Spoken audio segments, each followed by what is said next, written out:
Hey everyone, welcome to a quick update for Destiny 2 today. We've got a small bit of news from yesterday's This Week at Bungie, but the changes are going to make a huge difference. First thing is that starting next season, which is coming up quickly, you'll be able to change the elemental affinity on Armor 2.0. When this change goes live, any piece of Armor 2.0 can be changed into either of the other two affinities. So if you have a Solar Lunafaction boots, you can turn those into Void or Arc Lunafaction boots, and from what it sounds like, you should be able to turn them back into Solar again if you want to.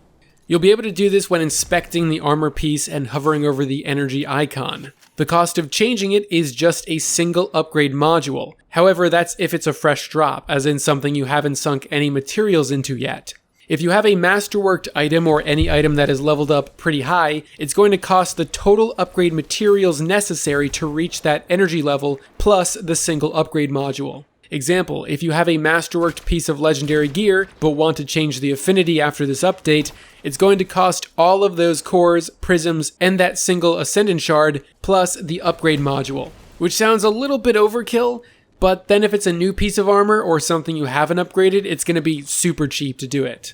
Now, chances are if you've already masterworked an item, it's already an affinity that you like, so there shouldn't be much reason to change it. And unless you're someone who's really swimming in Ascendant Shards, Prisms, and Cores, you should do two things. First, stop upgrading and stop masterworking gear now, and just wait until Season 10. Secondly, don't throw any armor away that has stats that you like but an affinity that you don't, since you will be able to change it. If you get a really good chest piece but it's solar and you wish it was void, just hang on to it for next season. The second big change is that Armor 2.0 is getting a somewhat of a universal mod slot. It won't be completely universal in the fact that you can't just add any mod from any season to it, but an armor piece will now be able to accept mods from both the current, previous, and following seasons. Yeah, it's a really weird way to set this up, but the example they gave is that if you have a piece of Season of Dawn armor, you can use Season 8 mods, which is the previous season, and Season 9 mods, since the armor comes from Season 9, and Season 10 mods, which is the following season.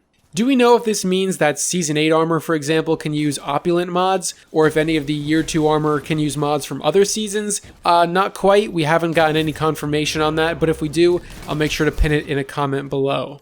To be honest, this is a nice change, but it does make things kind of unnecessarily complicated. Especially for people who don't really keep track of seasons, you might need a chart to know exactly which mods work with which armor sets, which is never really something you want when designing a system like this.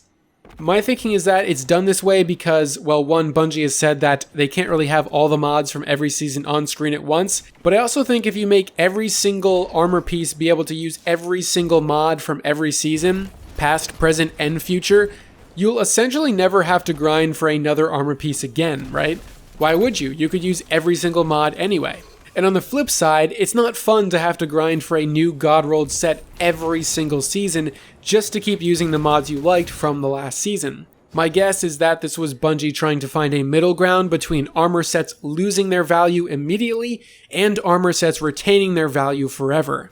In a game like Destiny 2, the point is to grind for new better things, so it would make sense if they put a limit on how far you can take each piece, especially if they plan on reinventing the entire armor system this September, which, let's be honest, that would not be surprising. This new and improved mod slot change should mean that you'll be able to get 3 seasons worth of use out of a single armor set, which I think is a fair compromise, just done in a pretty confusing way. We still need clarification on exactly which armor will be affected, but we do know this change will apply retroactively, just like the previous elemental affinity change I just talked about, so that you won't need to regrind new gear to take advantage of this new update. Both of those changes sound like they're going to improve the Armor 2.0 experience, and if we can get more sources for things like Ascendant Shards and Enhancement Prisms, the grind would be much more enjoyable. In other news, there's a new promotional emblem you can get from Bungie Rewards right now. If you log on and do enough Crimson Days bounties, you'll be able to buy both of the new 2 exotic sparrows. And if you purchase both of them, you can head over to Bungie Rewards to claim and redeem your code for the In the Valley emblem. Lastly, the hotfix that happened today was mainly for 2 things.